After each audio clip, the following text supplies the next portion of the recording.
Okay, I'm going to try this one more time. I want to bring you some information that I think is new and exciting. It's not so new now. For those of you all, you may have heard by this point that there's been some changes with the policies with Lucet that now allows us to have supervisory billing approved through Blue Cross slash Lucet. Okay, so that meaning that if you have a supervisee in the past, of course, a supervisee can't be credentialed to provide services on a panel such as Blue Cross Blue Shield of Alabama or anything like that.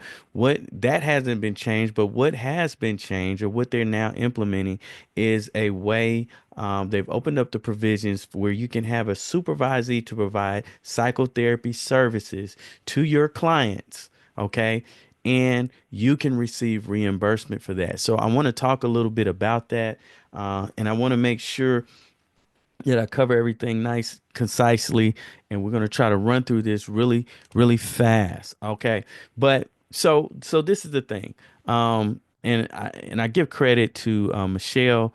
I learned this information from her. She has a group, a Facebook group that you probably will want to check out if you're a clinician. It's called Group Practice Owners of Alabama. Connect and share. And I think I actually saw the information though on AL counselors and counselors and therapists connect. So I'll put a link. I'll try to put a link to those groups in. Those are really good groups you want to connect with if you're trying to stay up to speed relative to clinical work or psychotherapy and independent practice. Now, so this is a big deal because what's happened for me is I've been having a lot of trouble trying to really bring my supervisee to a full-time status because of the need for referrals. When a supervisee comes to you, if they're employed by you, you're providing services. Many times it's difficult, depending on how you've got your practice set up and your specialties and things like that, to market for them to have, individuals to see them because they are not able to get on a panel or be credentialed on a panel like a Blue Cross or Aetna or a Cigna. They can't do that. But now, what is being presented, Cigna already does this, but it's that provision to be able to have, if you're a supervisor, you can have a supervisee who works under you to now see clients through under your banner. And we're going to talk about this a little bit. And so I just would advise you, if you are a provider, and again, this is limited to parts of Alabama. Um, it's not just limited to social workers. If you're a licensed professional counselor or ALC, you may be able to reap the benefits of this if you're under supervision. Also, LMFTs and who are working to get their credentials and things as far as becoming independent can benefit from this as well. And another thing that I haven't mentioned is that it also, and I won't be getting into that much today, it also, believe it or not, interns, apparently, according to the Lucent policy, can also qualify to provide services and the head clinician can receive reimbursement on behalf of that supervisee or intern. Okay, some things that we want to know though.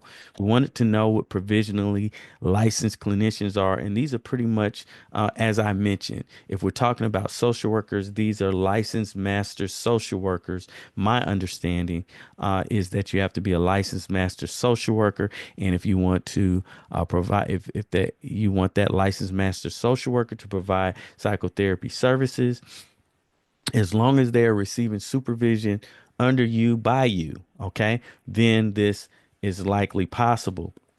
As a qualified supervisor, you would need to have the appropriate credentials and you would need to be in contract with Lucet.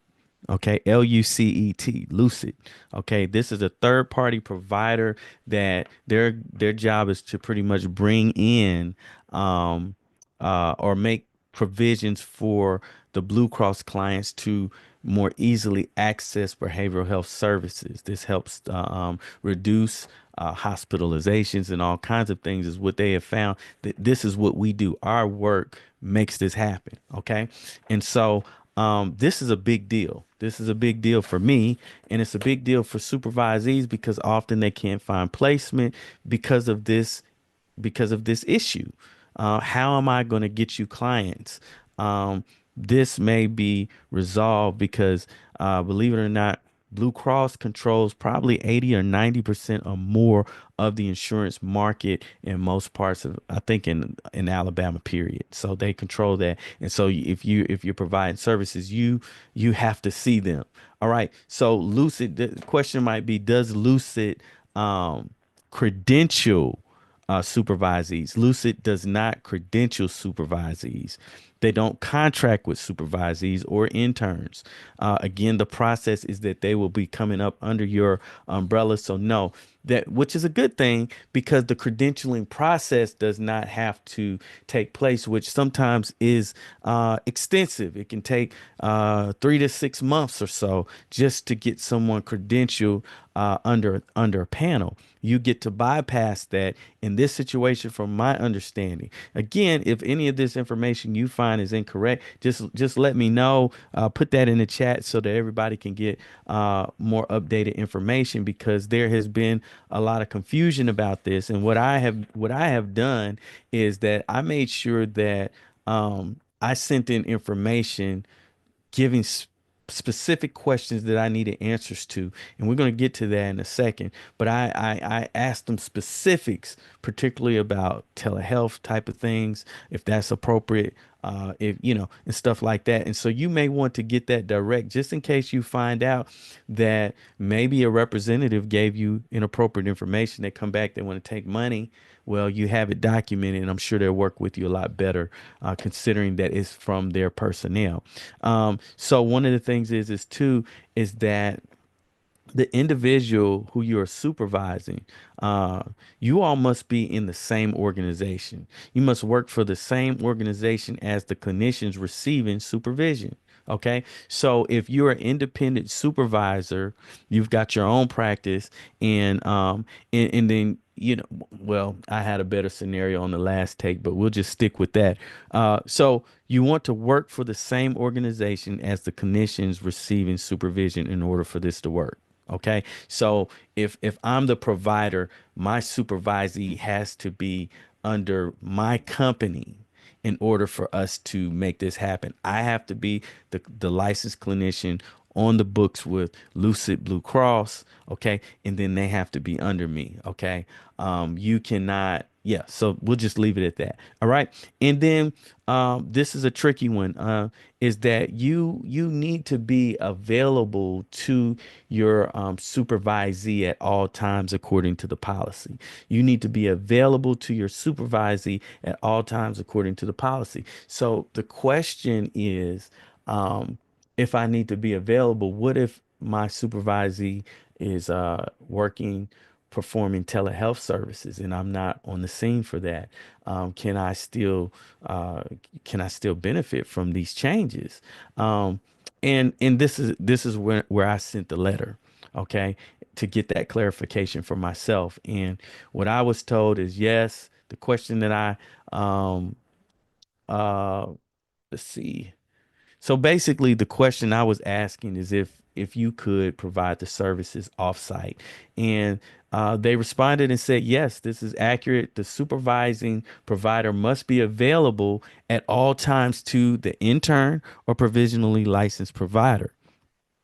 They at least must be available via phone if they are not able to be on location. So if you're a provider and you have multiple locations, can you still operate under under these rules and supervise in all of your locations? According to what I received, and I'm keeping it for the record, that is what I was told. Okay, so that helps out for a lot of the questions that I had, and maybe that some of you all might have as well.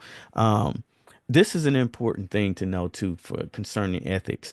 Supervisors must not accept payment from interns and provisionally licensed professionals in exchange for supervision. So,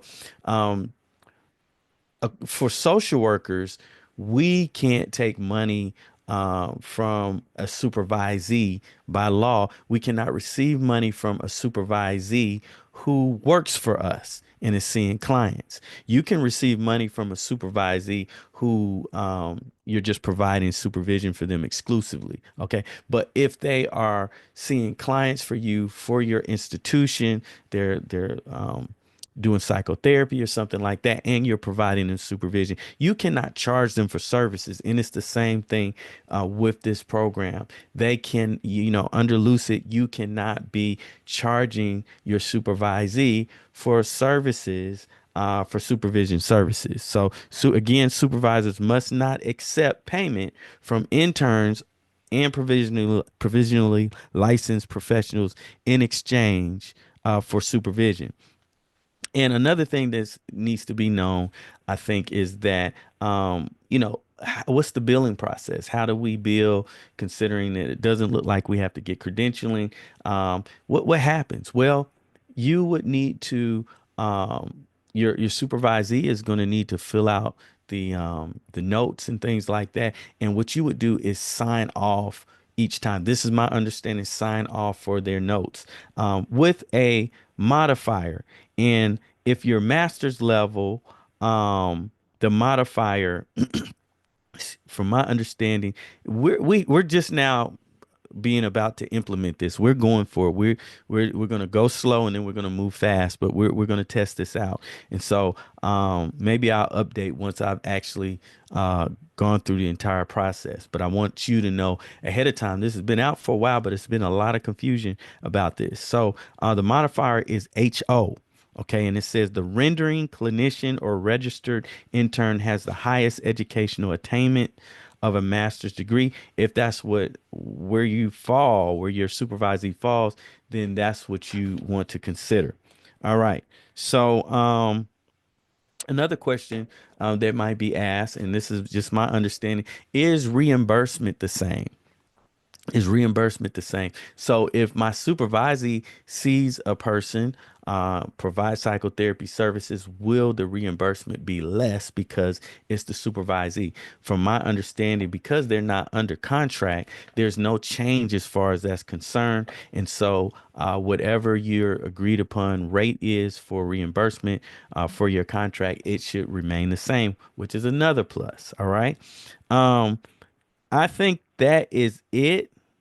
Um, I'm hoping that this is a good thing. I'm hoping that this goes over well concerning all supervisors. I'm pro supervisor.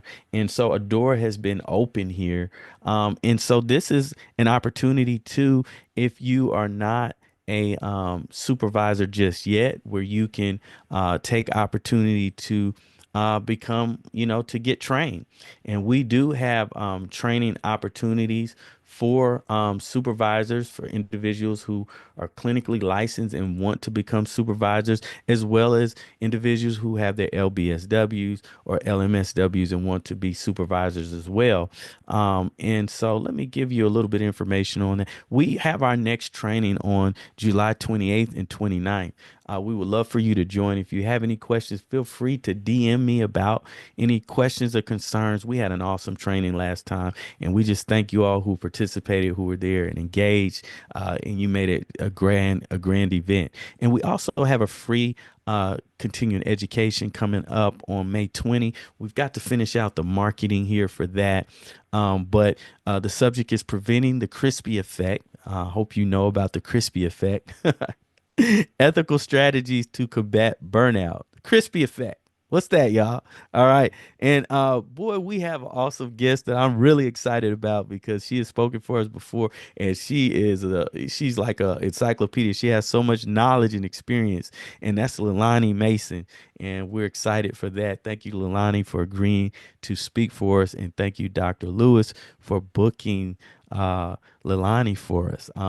Well, if you have any questions or concerns, let me know. I hope this works for you. I hope this is a game changer for your practice. And for those of you all who are not yet there and want to become supervisors so you can start up and do this, or you're already in practice and it's like, hey, I could benefit from this and I can help supervisees or some LMSWs get some work so they can get some experience prior to going out. This is the perfect solution, considering everything falls in place. We're going to end it here. Y'all take care. Be blessed. Until next week. Bye bye.